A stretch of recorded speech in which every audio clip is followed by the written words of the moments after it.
रस्त्याच्या कडेला एक फुगेवाला फुगे विकत होता. तो फुगे विकताना तो काय करायचा, त्याची एक स्टाईल होती बिझनेसची. म्हणजे एखादा असा कलरफुल फुगा घ्यायचा तो, आणि त्यातला एखादा फुगा घेऊन तो त्याच्यामध्ये हवा भरायचा आणि वरती आकाशात सोडून द्यायचा.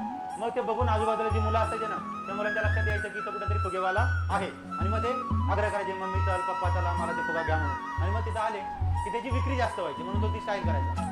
तो फुगेवाला तसं करत होता. इतकं काय झालं, त्या फुगेवाल्याला असं जाणवलं की मागून त्याचं जॅकेट कोणीतरी ओढतंय. तर त्या फुगेवाल्याने मागं बघितलं, तर एक छोटा मुलगा होता 5-6 वर्षांचा.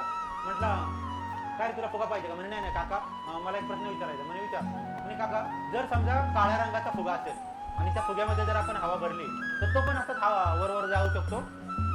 यावर तो फुगेवाला आवाज झाला. तो खाली बसला.